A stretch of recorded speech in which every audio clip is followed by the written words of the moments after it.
Pandemi COVID-19 membuat banyak perusahaan mengambil kebijakan pemutusan hubungan pekerja atau PHK. Hal tersebut juga menyebabkan semakin banyaknya wirausahawan dan memperketat persaingan antar pelaku usaha di dunia bisnis. Krisis ekonomi akibat pandemi COVID-19 membuat banyak perusahaan mengambil kebijakan pemutusan hubungan kerja atau PHK. Keadaan ini membuat setiap orang beralih profesi yang tadinya sebagai karyawan menjadi wirausahawan. Dari data yang dihimpun Kementerian Koperasi dan Usaha Kecil Mikro atau Kemenko UKM sepanjang 2010 hingga 2018, penambahan jumlah UMKM rata-rata 1,4 juta per tahun. Bayangkan jika selama pandemi mereka yang tadinya karyawan kini mulai beralih ke wirausahawan, alhasil persaingan bisnis semakin ketat. Bagi pelaku UMKM yang semula mapan, pandemi yang belum juga melandai membuat mereka harus berpikir untuk lebih kreatif untuk bisa bertahan. Sementara untuk pelaku usaha yang baru terjun harus memperkuat riset dan pengetahuan tentang pasar sebelum memulai usaha. Selain itu, era digital menuntut pebisnis untuk lebih sigap mengembangkan usahanya, terutama dalam menghadapi persaingan bisnis di setiap tahun. Hal utama menghadapi persaingan bisnis adalah melakukan analisis bisnis yang sedang dijalani. Caranya dengan melihat performa bisnis di tahun sebelumnya, maka akan terlihat apa yang kurang dan perlu dilakukan evaluasi agar bisa meningkatkan potensi bisnis di tahun ini. Lantas strategi apa lagi agar bisnis bisa bertahan di tengah persaingan yang semakin ketat? Tetap saksikan IDX Conversation Closing.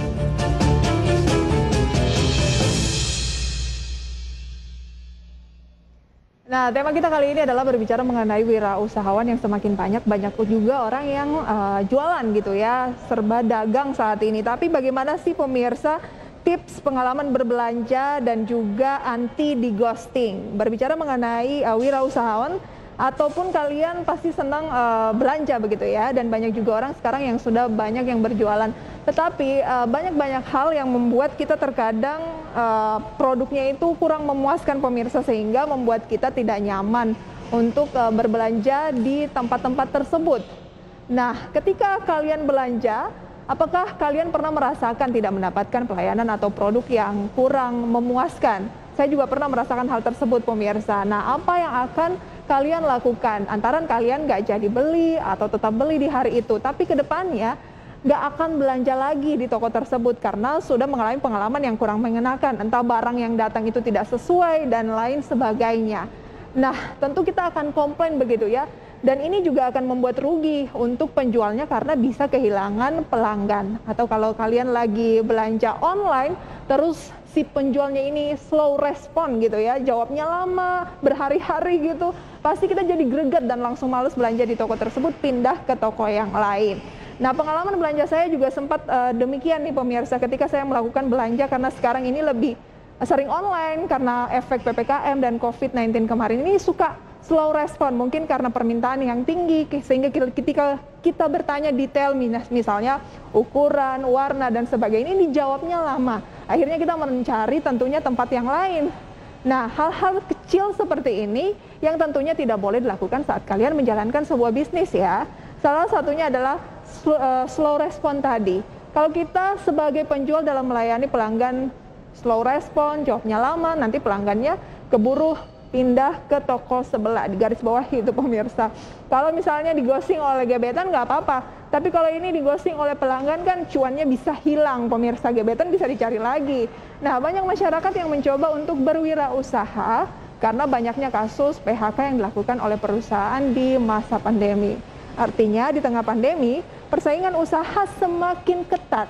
Tapi jangan khawatir pemirsa, saya punya beberapa tips nih supaya sukses raih cuan dan anti di ghosting pelanggan. Kita lihat dalam tayangan grafis berikut ini. Apa saja sih yang menjadi tips agar tidak di ghosting pelanggan? Yang pertama pemirsa, tentunya penawaran harga yang tidak sesuai. Pelanggan beli produk dengan pertimbangkan mulai dari bahan baku dan harga. Jangan jual kemahalan demi untung yang banyak. Jual sesuai kualitas. Karena saat ini barang-barang sudah banyak yang bisa ditemukan kemiripannya pemirsa ya. Misalnya kita jual dengan harga yang mahal, kemudian mereka bisa searching di tempat lain dengan harga yang mungkin lebih murah. Nah, ini akan membuat orang jadi tidak percaya terhadap toko kita karena merasa kita mencari untung yang terlalu besar. Kemudian dari segi kualitas produk yang buruk, ini juga menjadi perhatian ya. Dan kalau kita lihat kan kualitasnya terkadang dari, apalagi kalau online ya cewek-cewek, lihat gambarnya dipakai model kok bagus, cuttingannya oke gitu, bahannya kayaknya bagus, premium. Tapi ketika barang itu sampai, ternyata jauh dari yang dibayangkan. Entah cuma modelnya saja yang mirip, ternyata kualitas kainnya berbeda. Nah, ini akan membuat pelanggan merasa sedikit tertipu oleh gambar yang dipajang oleh toko-toko online ini. Kemudian juga proses belanja yang tidak efisien. Kita harus membuat pembeli untuk bertransaksi dengan mudah dan cepat tanpa ribet. Dan yang tentunya terakhir ini tidak ada inovasi.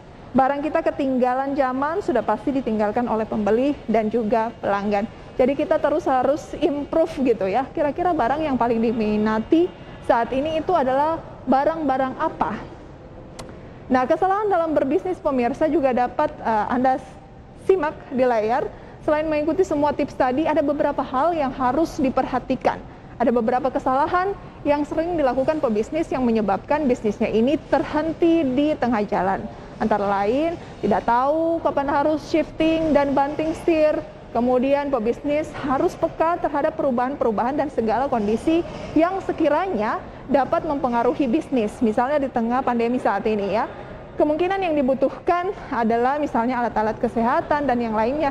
Tetapi kita terus berkutat dengan sebuah produk yang tampaknya kurang diminati. Kita terus berusaha untuk melakukan penjualan, tetapi animo dari pelanggan-pelanggan kita sendiri ini turun. Jadi kita harus bisa putar otak kira-kira barang-barang yang laris dijual saat ini dengan momen saat ini tuh apa. Jadi jangan hanya stick di sebuah barang tertentu pemirsa ya. Dan juga kita sering tidak memprioritaskan konsumen. Ada yang biasanya ketus, jawabnya ini juga sangat berdampak loh buat kalian yang baru memulai bisnis. Ketika nanyanya tuh jawabnya kurang enak, tentunya ini akan membuat pelanggan kabur. Karena yang jualan bukan cuma kita pemirsa, ada banyak di luar sana. Jadi kalau ada yang lebih ramah, nah biasanya itu justru yang jadi pemenangnya. Dan strategi marketing yang luar biasa menjadi tidak berguna jika produk tidak sesuai dengan kebutuhan dan juga keinginan dari konsumen. Carilah barang-barang mungkin yang banyak dibutuhkan oleh masyarakat dan berbeda dibandingkan dengan barang-barang yang banyak beredar di pasaran. Dan juga pemirsa jangan lupa untuk melakukan mini survei terhadap sampel segmen konsumenmu. Ketahuilah apa yang mereka cari dan tentunya mereka butuhkan. Jadi jangan males ketika ingin membuka bisnis, saya ingin menjual barang tertentu, tapi kita nggak tahu apakah ini barang yang benar-benar dibutuhkan oleh masyarakat. Mungkin bisa dimulai dari teman-teman lingkungan sekitar kita, kira-kira mereka senangnya makan apa, produk kecantikan yang seperti apa dan sebagainya, atau pakaian yang modelnya bagaimana. Jangan sampai kita di lingkungan orang-orang yang lebih senang berpakaian tertutup, tapi kita jualnya misalnya baju-baju untuk ke pantai. Nah, ini kan segmennya kurang dapet gitu. Nah, selanjutnya kurangnya networking bisnis. Dalam berbisnis kita harus punya banyak koneksi tentunya ya, punya banyak teman ataupun juga rekan-rekan agar mereka bisa melakukan promosi juga ke orang-orang lain lebih banyak lagi. Nah, networking bisnis menjadi salah satu faktor yang bisa mempengaruhi tingkat kesuksesan bisnis loh. Semakin banyak orang yang Anda kenal, maka networking bisnis juga akan semakin luas dan lebih mudah dikenal oleh orang banyak. Tentunya Anda setuju dengan hal tersebut pemirsa ya. Kemudian hal apa lagi sih yang harus dilakukan saat menjalankan suatu bisnis? Kita lihat dalam informasi berikut ini.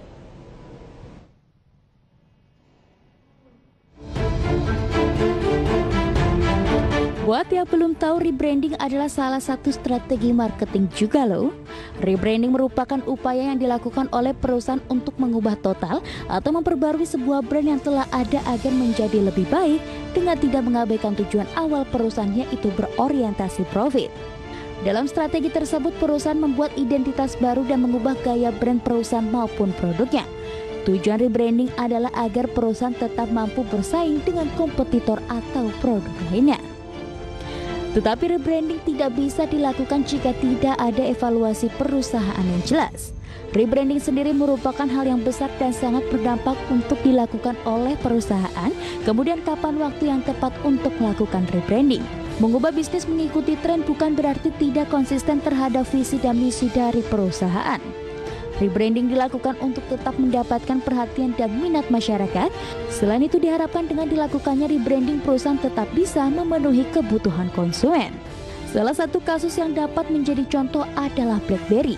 Dahulu BlackBerry sempat menjadi pemain besar dalam industri alat telekomunikasi, namun saat tren bergeser ke handphone Android, akhirnya BlackBerry pun tersingkir karena tidak mau berinovasi untuk mengikuti tren yang ada.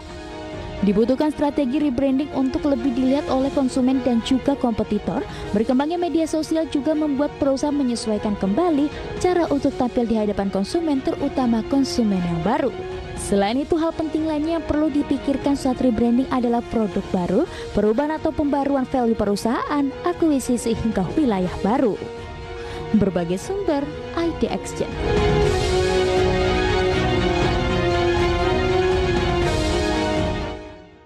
Itu dia pemirsa sekilas informasi mengenai pentingnya rebranding. Mungkin Anda di sekitar kita yang sering melihat produk-produk dengan merek ataupun kualitas yang sama, kemasan yang tetap sama sejak Anda masih kecil sampai dengan Anda mungkin sudah punya anak atau punya cucu gitu ya. Nah, terkadang dari segi kualitas memang masih lebih baik dibandingkan dengan brand-brand sejenis yang baru hadir saat ini. Tetapi dari segi tingkat kejenuhan ini membuat orang juga bisa beralih karena brand yang sama terus dikembangkan sampai atau tidak ada perubahan selama berpuluh-puluh tahun. Nah, biasanya kebosanan inilah yang membuat orang sering mencoba produk lain yang mungkin dari segi kemasan lebih menarik, brandnya juga lebih terkenal, banyak melakukan promosi dan yang lainnya. Nah, untuk melakukan rebranding memang tentu membutuhkan saat yang tepat pemirsa, tidak bisa sembarangan. Mulai dari tren, perubahan tren juga harus dicermati, kemudian sisi dari perubahan audiensnya juga, dan juga market. Jangan sampai dulu kita target marketnya adalah masih orang yang kalangan tua sampai dengan lanjut usia. Nah, sekarang mungkin ingin pindah ke yang lebih milenial. Nah, ini memang harus melakukan rebranding. Selama jangka waktu tertentu, pasti bisnis kalian akan mengalami perubahan karakteristik audiens. Nah, rebranding ini juga memiliki risiko ternyata. Salah satunya adalah kehilangan konsumen. Seperti yang saya sampaikan tadi, ketika kita melihat bahwa segmennya saat ini lebih menarik di milenial dan yang dahulu kita mungkin agak mengambil kalangan dengan usia menengah ke atas sampai lanjut usia, dan itu mungkin sudah mulai menurun. Nah, mungkin kita bisa mulai beralih untuk mengganti audiens ke kalangan milenial ataupun sebaliknya. Nah, tentunya ini akan membuat nantinya yang kalangan orang tua akan tidak terlalu merasa cocok dengan apa yang kita lakukan ketika kita beralih ke milenial. Nah, inilah yang membuat tentunya risiko akan kehilangan beberapa audiens, tetapi tampaknya tidak masalah kehilangan sebagian audiens daripada kehilangan potensi di audiens yang memang lagi bertumbuh pesat. Nah, sebelum melakukan rebranding, pastikan keputusan tersebut sudah dibuat dengan matang dan tentukan siapa target marketing berikutnya. Rebranding juga memiliki risiko, antara lain itu tadi kehilangan pelanggan, dan dua kemungkinan yang terjadi saat melakukan rebranding. Jika berhasil akan sangat menguntungkan perusahaan, kalau gagal ya bisa menghancurkan citra perusahaan tersebut. Contohnya nih pemirsa, McD adalah salah satu contoh kasus rebranding yang sukses. McD sempat terpuruk dan kehilangan omset karena orang menganggap McD sebagai junk food yang membuat orang obesitas. Akhirnya McD melakukan rebranding dengan menghadirkan menu makanan sehat dan menggunakan iklan komersil berupa tampilan keluarga muda yang sehat. Hal tersebut sukses membuat McD mengalami kenaikan omset 5% di kuartal berikutnya. Selain rebranding pemirsa, hal apa lagi ya yang dilakukan pebisnis untuk meraih cuan semakin banyak di tengah ketatnya persaingan? Berikut adalah informasinya. Branding merupakan upaya yang dilakukan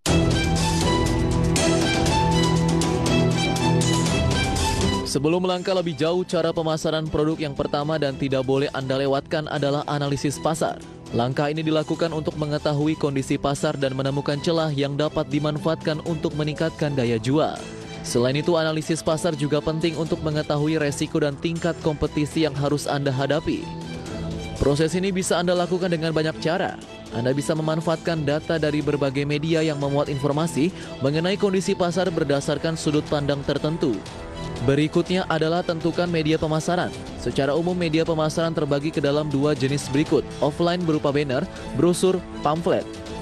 Online berupa video, audio, animasi, hingga memanfaatkan influencer dan selebgram. Sebelum menentukan media pemasaran yang akan Anda gunakan, pelajari dulu jenis produk dan skala bisnis Anda. Jangan sampai Anda keliru memilih media pemasaran agar biaya yang Anda keluarkan tidak terbuang sia-sia. Contohnya jika Anda menjual produk fashion, cara pemasaran produk secara online tentu sangat potensial untuk memperlebar cakupan bisnis Anda hingga ke skala nasional bahkan internasional. Namun jika bisnis Anda bergerak di bidang jasa reparasi sepeda motor, tentu saja target konsumen Anda adalah masyarakat yang tinggal di sekitar lokasi bengkel Anda. Untuk kasus seperti ini, media pemasaran offline lebih direkomendasikan untuk menarik perhatian masyarakat sekitar. Berbagai sumber IDX Channel.